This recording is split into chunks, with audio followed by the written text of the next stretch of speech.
ನಮಸ್ಕಾರ, ಎಲ್ರಿಗೂ ಶುಚಿ ರುಚಿ ಅಡುಗೆ ಚಾನಲ್ಗೆ ಸ್ವಾಗತ. ನಾನು ನಿಮಗೆ ಇವತ್ತು ಕ್ಯಾಪ್ಸಿಕಮ್ಮಿಂದ ಪಲ್ಯ ಮಾಡೋದನ್ನು ಹೇಳ್ಕೊಡ್ತಾ ಇದ್ದೀನಿ. ಈ ಕ್ಯಾಪ್ಸಿಕಮ್ನ ಇಂಥವು ಒಂದು 4-5 ಕ್ಯಾಪ್ಸಿಕಮ್ನ ತೊಗೊಂಡು ನೀಟಾಗಿ ತೊಳ್ಕೊಂಡು ಹೆಚ್ಕೊಂಡು ಇಟ್ಕೊಂಡಿದ್ದೀನಿ. ಆಮೇಲೆ ನಾವು ಒಂದು ಹಿಡಿ ಆಗೋಷ್ಟು ಶೇಂಗಾನ ಹುರ್ಕೊಂಡು ಅದ್ರ ಜೊತೆ ಖಾರ ಪುಡಿ ಮಿಕ್ಸ್ ಮಾಡಿಕೊಂಡು ನಾನು ಅದನ್ನ ಗ್ರೈಂಡ್ ಮಾಡ್ಕೊತೀನಿ. ಇದು ನೋಡಿ, ಖಾರ ಪುಡಿ ಒಂದು 2 ಸ್ಪೂನಷ್ಟು ಹಾಕ್ಕೊಂಡ್ರೆ ಸಾಕು. ಖಾರ ಪುಡಿ ಇದನ್ನು ನಾನು ಗ್ರೈಂಡ್ ಮಾಡ್ಕೊತೀನಿ.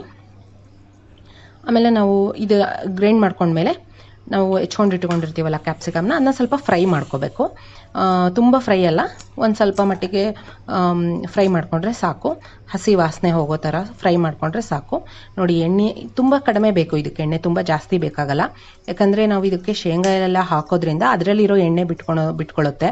ಆ ಶೇಂಗಾ ಪೌಡ್ರ್ ಹಾಕ್ಬಿಟ್ಟು ನಾವು ಕುದಿಸೋದ್ರಿಂದ ನಮಗೆ ಅದರಲ್ಲೇನೆ ನಮಗೆ ಚೆನ್ನಾಗಿ ಎಣ್ಣೆ ಬಿಟ್ಕೊಳೋದ್ರಿಂದ ಇದಕ್ಕೆ ಎಣ್ಣೆ ತುಂಬ ಕಡಿಮೆ ಹಾಕಿದರೆ 1 ಸ್ಪೂನ್ ಹಾಕಿದ್ರೂ ಸಾಕು ನಮಗೆ.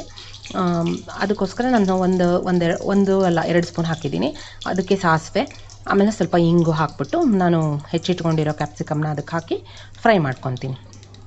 ನನ್ನ ಚಾನಲ್ನ ಯಾರ್ಯಾರು ನೋಡ್ತಾ ಇದ್ದೀರೋ ಅವರು ಸಬ್ಸ್ಕ್ರೈಬ್ ಮಾಡಿ, ಲೈಕ್ ಮಾಡಿ, ಶೇರ್ ಮಾಡಿ. ಇನ್ನೂ ಬೇರೆ ಬೇರೆ ರೆಸಿಪಿನ ನಾನು ತೋರಿಸ್ತೀನಿ. ಸಬ್ಸ್ಕ್ರೈಬ್ ಮಾಡಿಬಿಟ್ಟು ನೋಡಿ. ನಾನು ಹಿಂಗೆ ಹಾಕ್ಕೊತಾ ಇದ್ದೀನಿ ಸ್ವಲ್ಪ. ಆಮೇಲೆ ಇವಾಗ ನಾನು ಹೆಚ್ಚಿಟ್ಕೊಂಡಿರೋ ಕ್ಯಾಪ್ಸಿಕಮ್ನ ಇದಕ್ಕೆ ಹಾಕ್ಕೊಂಡು ಫ್ರೈ ಮಾಡ್ಕೊತೀನಿ. ಇದು ಹೈಬ್ರಿಡ್ ಕ್ಯಾಪ್ಸಿಕಮ್ಮು, ಅಂದರೆ ನಿಮಗೆ ಜವಾರಿ ಅಂತ ಸಿಗುತ್ತೆ. ಅದು ಚಿಕ್ಕದಿರುತ್ತೆ, ತುಂಬ ಚಿಕ್ಕದಿರುತ್ತೆ. ಅದು ತುಂಬ ಅಂದರೆ ತುಂಬ ಖಾರ ಇರುತ್ತೆ. ಅದಕ್ಕೆ ನಾವು ಈ ಥರ ಮೆಥಡ್ನ ಯೂಸ್ ಮಾಡೋಕ್ಕಾಗಲ್ಲ. ಅದನ್ನು ಮಾಡೋದೇ ಬೇರೆ ಆಗುತ್ತೆ. ಅದಕ್ಕೆ ನಾವು ಖಾರ ಪುಡಿ ಆ್ಯಡ್ ಮಾಡ್ಕೊಳಕ್ಕಾಗಲ್ಲ.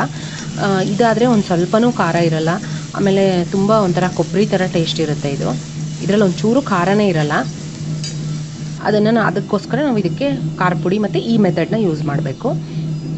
ಅದಕ್ಕೂ ಹಾಕ್ಕೋಬೋದು, ಆದರೆ ಖಾರ ಪುಡಿ ಸ್ಕಿಪ್ ಮಾಡಿ ಸ್ವಲ್ಪ ಅದನ್ನು ಇದು ಇರುತ್ತಲ್ಲ, ಗ್ರೇವಿ ಥರ ಆಗಲ್ಲ. ಅದು ಸ್ವಲ್ಪ ಕಡಿಮೆ, ಒಂಥರ ಗಟ್ಟಿ ಥರ ಇರುತ್ತೆ. ಆವಾಗ ಅದು ಟೇಸ್ಟ್ ಬರುತ್ತೆ.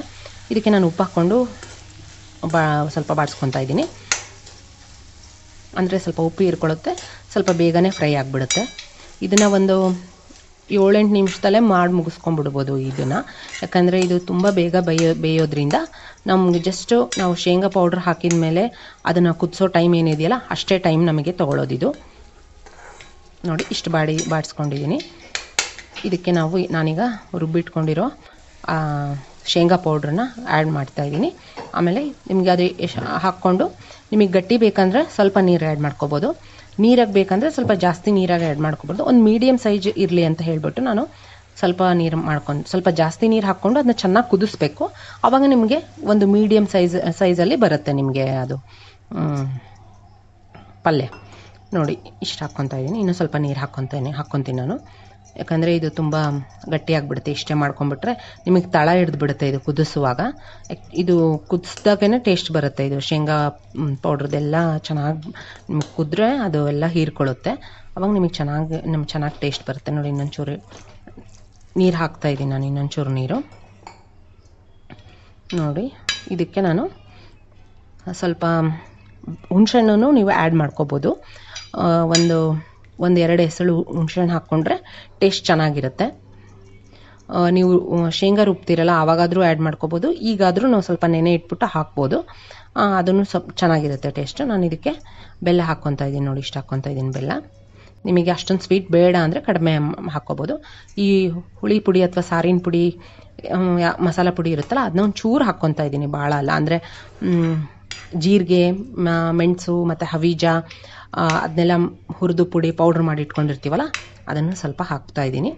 ನಿಮ್ಗೆ ಅದು ಬೇಡ ಅಂದರೆ ಹಾಗೆ ಮಾಡಿದ್ರೂ ಚೆನ್ನಾಗಿರುತ್ತೆ. ಜಸ್ಟ್ ಜೀರಿಗೆ, ಹವೀಜ ಮತ್ತು ಮೆಣಸು ಮೂರನ್ನ ನೀವು ಪೌಡ್ರ್ ಮಾಡಿಬಿಟ್ಟು ನೀವು ಹಾಕ್ಕೊಂಡ್ರೆ ಚೆನ್ನಾಗಿರುತ್ತೆ. ಒಂದು ಅರ್ಧ ಸ್ಪೂನಷ್ಟು ಹಾಕ್ಕೊಂಡ್ರೆ ಸಾಕು ನಿಮಗೆ. ಅದೇ ಮಸಾಲೆ ಪೌಡ್ರ್ ಥರ ಟೇಸ್ಟ್, ಮಸಾಲೆ ಪೌಡ್ರ್ ಇರುತ್ತಲ್ಲ ಅದೇ ನಿಮಗೆ ಚೆನ್ನಾಗಿ ಟೇಸ್ಟ್ ಬರುತ್ತೆ. ನೋಡಿ, ಇನ್ನೂ ಕುದೀತಾ ಇದೆ. ಇದು ಚೆನ್ನಾಗಿ ಕುದಿಬೇಕು. ಕುದ್ಮೇಲೆ ನಿಮಗೆ ಇಷ್ಟು ನೀರಿರಲ್ಲ ಆವಾಗ. ನೋಡಿ, ಇವಾಗ ಇದೆಯಲ್ಲ ಅಷ್ಟು ನೀರಿರಲ್ಲ.